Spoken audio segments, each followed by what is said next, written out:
24 सितंबर को जो शांतिपूर्ण प्रोटेस्ट हो रहे थे वो अचानक से एकदम प्रोटेस्ट बहुत ही ज़्यादा उपद्रवी और बहुत ही ज़्यादा आक्रोशित लोग हो जाते हैं और आगजनी करते हैं, कई गाड़ियाँ जला देते हैं पुलिस की। उसके बाद में जो बीजेपी का वहाँ पे एक ऑफिस था वो भी जला देते हैं और कई ऐसी तोड़-फोड़ करते हैं जिससे कि ऐसा लगता है जैसे कि नेपाल में जेन-ज़ेड प्रोटेस्ट हुए हैं, उसी तरह से इंडिया के अंदर भी जेन-ज़ी प्रोटेस्ट होने लग रहे हैं।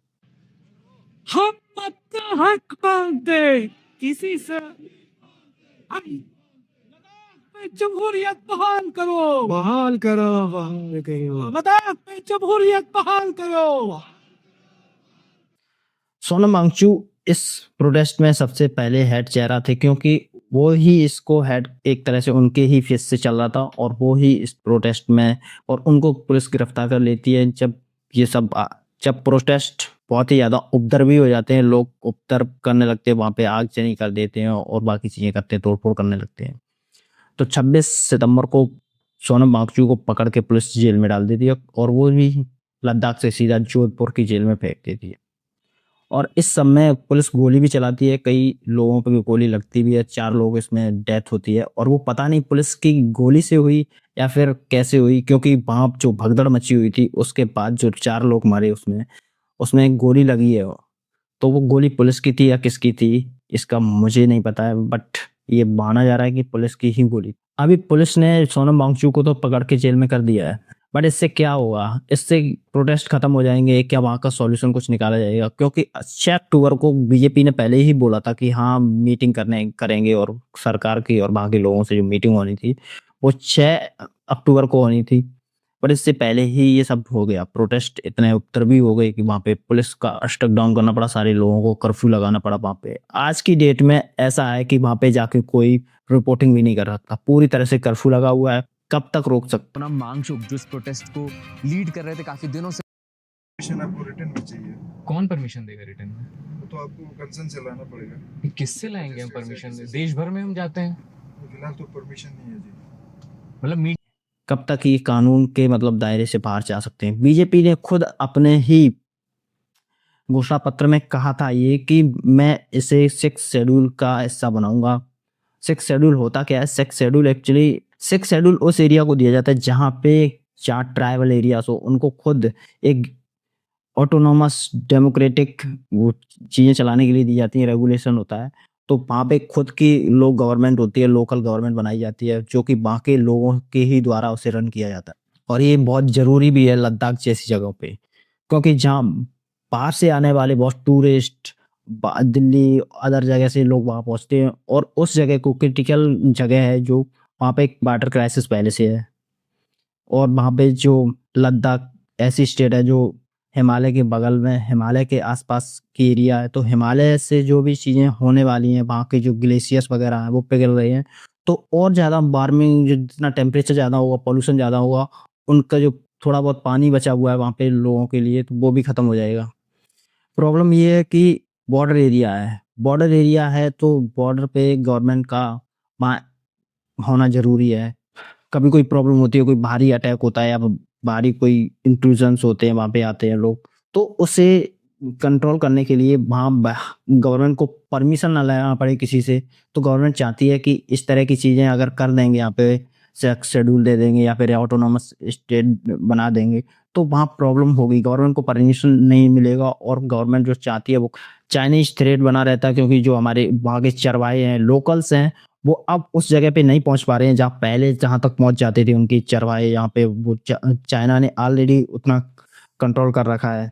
24 सितंबर को जो शांतिपूर्ण प्रोटेस्ट हो रहे थे वो अचानक से एकदम प्रोटेस्ट बहुत ही ज़्यादा उपद्रवी और बहुत ही ज़्यादा आक्रोशित लोग हो जाते हैं और आगजनी करते हैं, कई गाड़ियाँ जला देते हैं पुलिस की। उसके बाद में जो बीजेपी का वहाँ पे एक ऑफिस था वो भी जला देते हैं और कई ऐसी तोड़-फोड़ करते हैं जिससे कि ऐसा लगता है जैसे कि नेपाल में जेन-ज़ेड प्रोटेस्ट हुए हैं, उसी तरह से इंडिया के अंदर भी जेन-ज़ी प्रोटेस्ट होने लगे। सोनम वांगचुक इस प्रोटेस्ट में सबसे पहले हेड चेहरा थे क्योंकि वो ही इसको हेड एक तरह से उनके ही फेस से चल रहा था और वो ही इस प्रोटेस्ट में भूख हड़ताल करके इस चीज़ को चला रहे थे। ऑनगोइंग एक मीटिंग थी जिसमें मीटिंग में लेह लद्दाख की 2 पार्टियाँ थी जिसमें लेह अपेक्स बॉडी और डेमोक्रेटिक कारगिल डेमोक्रेटिक अलायंस, इन 2 पार्टियाँ मिलके ये शामिल थी उस आने वाली 6 अक्टूबर की मीटिंग में। बट इससे पहले ही ये सब होता है। गवर्नमेंट ब्लेम करने लग रही है अब कि जो भी हुआ है, तो जो जिस तरह से नेपाल में जेन-ज़ेड प्रोटेस्ट हुए हैं, उसी तरह से यहाँ भी भड़काया गया है लोगों को और ये सब बनाया हुआ है एक षड्यंत्र की तरह, और ये बीजेपी ब्लेम डाल रही है सोनम वांगचुक पे। बट सोनम वांगचुक का कहना है कि उन्हें बलि का बकरा बनाया जा रहा है। जो कोर प्रॉब्लम्स हैं, उन्हें ना देखने की बजाय गवर्नमेंट ब्लेम गेम खेल रही है। बीजेपी ने उनका एक नॉन प्रॉफिट ऑर्गेनाइजेशन था जो कि SECMOL करके, उसका FCRA जो फॉरेन जो फंड आता था वो ऑर्गेनाइजेशन था, उसको ब्लॉक कर दिया, उसके अकाउंट्स को सारी चीज़ें सीज कर दी हैं। और अब गवर्नमेंट उनके जो बैंकिंग अकाउंट्स जो फाइनेंस वगैरह सिस्टम है उसको चेक कर रही है, उन्हें देख रही है, उसमें भी कुछ इलीगल एक्टिविटीज़ पाई हैं उन्होंने, और वो बोल रहे हैं कि इस तरह की जो एक्टिविटीज़ हैं ये जानबूझ के की गई हैं। और बड़ी बात तो ये है कि गवर्नमेंट ने चलो कर लिया है, कोई व्यक्ति है जिसने प्रोटेस्ट किए उसकी वजह से दंगे भड़के और उसे अरेस्ट कर लिया गया, लेकिन उस पे NSA लगा दिया जाता है। और ये एक ऐसी बहुत बड़ी बात है कि किसी व्यक्ति को प्रोटेस्ट करने का कोई अधिकार नहीं है। अगर कोई प्रोटेस्ट कर रहे हो और उसमें दंगे भड़क गए और कुछ लोगों की डेथ हो गई है, बट NSA लगाना क्या यहाँ पे बनता है? क्या नेशनल सिक्योरिटी थ्रेट था? बट प्रॉब्लम यहाँ पे यही आती है कि NSA क्यों? नेशनल सिक्योरिटी एक्ट 1980 में आया था और इससे दोनों सरकारों को पावर होती है, जो स्टेट गवर्नमेंट होती है उसके पास भी और सेंट्रल गवर्नमेंट होती है उसके पास भी। ये दोनों में से कोई भी सरकार लगा सकती है किसी भी व्यक्ति पे, और उन्हें लगता है कि किसी व्यक्ति ने देश की सॉवरेनिटी को थ्रेट किया या फिर ऐसे कुछ कदम उठाए हैं। और इसमें सबसे बड़ी बात ये है कि इसमें कोई FIR होने के बाद आपको कोई राइट्स नहीं है, आपको बेल नहीं मिलेगी। 1 साल तक आपको नहीं मिल सकती है बेल, इसमें आपको डिटेंशन में रखा जा सकता है। और इस वजह से ये बहुत बड़ी बात हो गई है कि यहाँ पे जो सोनम वांगचुक को डिटेंशन के बाद या 15 दिन के अंदर इसमें समीक्षा होती है कि किस कारण से पकड़ा गया, इसके कारण क्या थे। बट कभी-कभी इसमें टाइम भी लगता है और इसे 1 साल तक डिटेंशन में रखा जा सकता है व्यक्ति, जब तक एडवाइजरी बोर्ड इसमें ये साबित ना कर दे या फिर ये ना बोले ये इंसान इसमें इन्वॉल्व नहीं है या फिर ऐसे कोई इस पे आरोप नहीं है। सरकार का कहना है कि इस तरह की कार्रवाई करना बहुत ज़रूरी है, क्योंकि जिस तरह का माहौल है, जिस तरह के वहाँ पे प्रोटेस्ट हुए हैं, बीजेपी का कहना है कि वहाँ पे जो भी प्रोटेस्ट हुए हैं, वो सोनम वांगचुक और कांग्रेस द्वारा बनाए गए हैं। तो कांग्रेस के कुछ पॉलिटिशियन भी इसमें शामिल हैं, इस तरह की आरोप लगाए हैं। वांगचुक की पत्नी ने तो सीधे-सीधे रिक्वेस्ट की है कि राष्ट्रपति और प्रधानमंत्री जी से कि आप जिस तरह की ये कार्रवाई हो रही है, ये न्याय संगति नहीं है, क्योंकि इसमें बहुत सारे लोगों का विश्वास टूटेगा और लोगों को जो डेमोक्रेटिक चीज़ें हैं, हमारे देश का जो लोकतंत्र है, उससे विश्वास हटेगा। अब इससे लगता है कि लोकतंत्र में बोलने की आज़ादी कितनी सुरक्षित है? क्या तुम सुरक्षित हो क्या कुछ भी आवाज़ उठाने के लिए? राज्य सरकार है और केंद्र सरकार क्या कितनी मतलब किस हद तक आवाज़ को दबाया जा सकता है? क्या कितनी आवाज़ें दबा सकती है? क्या रोक सकती है लोगों को? नागरिक सुरक्षा और जो व्यवस्था है, उसको कैसे सुरक्षित बनाया जाए या क्या कब तक कैसे सुरक्षित रखा जाए? इस पे भी क्वेश्चन उठता है। लोगों की मांगें क्या थी? 5 अगस्त 2019 को गवर्नमेंट ने जब एक स्पेशल स्टेट से हटाकर इसे 2 टुकड़ों में बाँट दिया, यानी कि 2 यूनियन टेरिटरी में बाँट दिया, लद्दाख और जम्मू कश्मीर। तो लद्दाख के पास सिर्फ 1 लोकसभा सीट है और लद्दाख के पास खुद का जो आवाज़ है ना, वो उठाने के लिए कोई ऐसी लोकल बॉडीज़ नहीं है जो वहाँ तक पहुँचा सके गवर्नमेंट तक, क्योंकि 1 सीट होने के बाद लोगों की कितनी ही आवाज़ सुनी जाएगी। बाकी लोगों का मानना है कि पहले तो मुझे स्टेटहुड दिया जाए, उसे पूर्ण स्टेट का राज्य को दर्जा दिया जाए, संविधान की 6ठी सूची में शामिल किया जाए। ये जो अधिकार देता है 6th शेड्यूल, जो वहाँ के पर्यावरण का संरक्षण खुद लोग करेंगे, वहाँ की गवर्नमेंट अपनी खुद से काम करेगी, वहाँ के लोगों के लिए संरक्षण के लिए काम करेगी। यूनियन पब्लिक सर्विस कमीशन का गठन हो और वहाँ पे जो परीक्षाएं होती हैं वो पूरी तरह से पारदर्शी होनी चाहिए। लेह और कारगिल के लिए अलग-अलग सीटों की मांग कर रहे हैं लोग। ये सब मोटा-मोटा लोग कुछ चीज़ें मांग रहे हैं, बहुत सारी चीज़ें नहीं हैं, मतलब इसमें डीपली जाओगे तो बहुत सारी चीज़ें होंगी।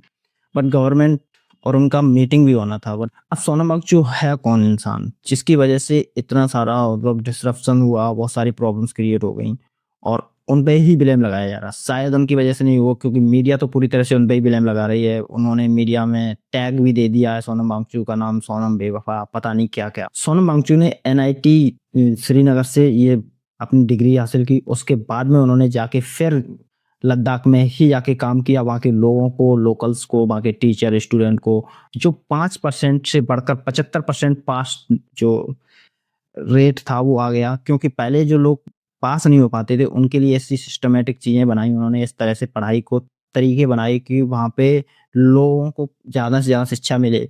उन्होंने SECMOL करके एक संगठन बनाया, नॉन ऑर्गेनाइजेशन बनाया जो कि नॉन प्रॉफिटेबल है, और उसके तहत लोगों को शिक्षा दी। उन्हें कई ऐसे पुरस्कार भी मिले, कई ऐसे।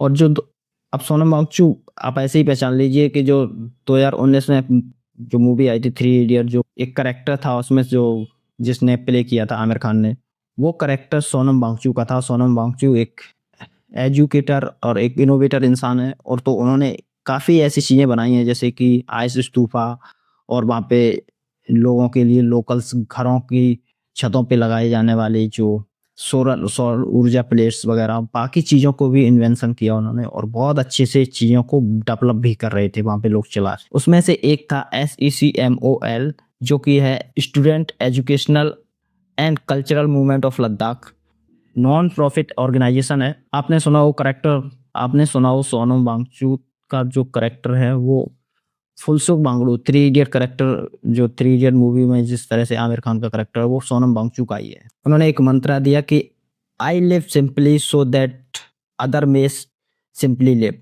और उनके बहुत सारे ऐसे कंट्रीब्यूशंस हैं देश के अंदर जिनकी वजह से उन्हें इतना नाम बड़ा मिला और इतना सारा चीज़ें वो कर पाए लाइफ में। एजुकेशनल रिफॉर्म किया उन्होंने। 10,000 से ज़्यादा स्टूडेंट एंड टीचर्स को, जो बहुत सारे बच्चे जो फेल हो जाते थे 5% की रेटिंग से, उन्होंने बढ़ा के 75% किया वहाँ पे जो पास आउट रेट था।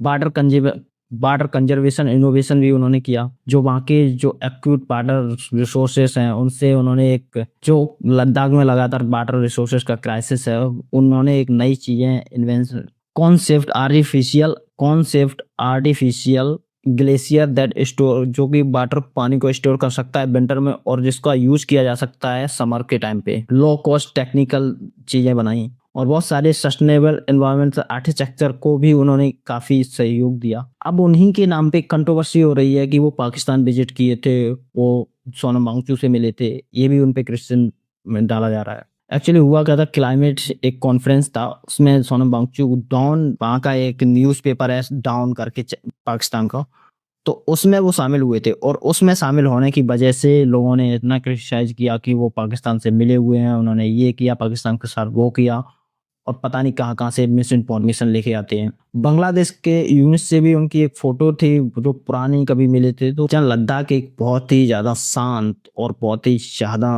वी कैन से नेचर से जुड़ा हुआ है। उस जगह को बहुत ही ज़्यादा गवर्नमेंट चाहती है कि वहाँ पे अगर ये कॉर्पोरेट को दिया जाता है या फिर किसी बड़े बिजनेसमैन को दिया जाता है, तो वो तो वहाँ पे डिस्ट्रक्शन फैला देगा, बहुत सारे मिनरल्स माइनिंग्स वगैरह करेगा, तो जिस तरह से वहाँ ग्लेशियर है, बाकी चीज़ें हैं, वो डिस्टर्ब हो जाएँगी। तो इसी वजह से वहाँ के लोग ये मांग कर रहे हैं कि वहाँ पे जो भी जनजातियाँ, उनका संरक्षण हो, उनकी जो सांस्कृतिक परंपरा है वो सारी चीज़ें चलती रहें।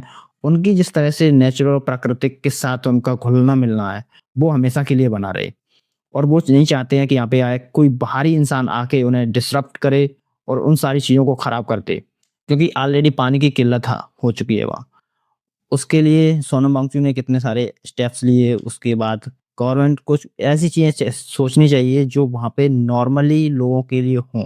गवर्नमेंट बातचीत तो करना चाहती है, बट उससे पहले ये सारी चीज़ें हो गई, ये भी प्रॉब्लम। और जो बात कही जा रही है कि बॉर्डर पे जिस तरह से गवर्नमेंट को 6 शेड्यूल गवर्नमेंट दे देगी लद्दाख वालों को, तो वहाँ पे जो चाइना के साथ बॉर्डर शेयर करता है, जो बॉर्डर शेयर होता है, उसमें प्रॉब्लम्स होगी। वहाँ पे जो चीज़ें आएँगी, जो चीज़ें हैं उसे कंट्रोल करने के लिए, लेकिन उसके लिए भी सॉल्यूशन निकाला जा सकता है। जब कोई बात ऐसी होगी तो वहाँ लोकल से भी बात करनी पड़ेगी, और बात करके सारे सॉल्यूशंस निकलते हैं। गवर्नमेंट इससे पहले से ही क्यों इतना वो है, और मुझे नहीं लगता कि ये सारी चीज़ें और ज़्यादा बढ़ें और भड़कें, ये भड़काऊ चीज़ें हों। इससे पहले सॉल्यूशन निकाला जाए और ये सारी चीज़ें सॉल्व हों, और वहाँ कोई ऐसी इंडस्ट्रियल इंफ्रास्ट्रक्चर नहीं बनाया जाए जिससे कि वहाँ के लोगों की लाइफ है, जो लाइवलीहुड है, वो डिसरप्ट हो और प्रॉब्लम्स क्रिएट हो। थैंक यू इस वीडियो को देखने के लिए, धन्यवाद।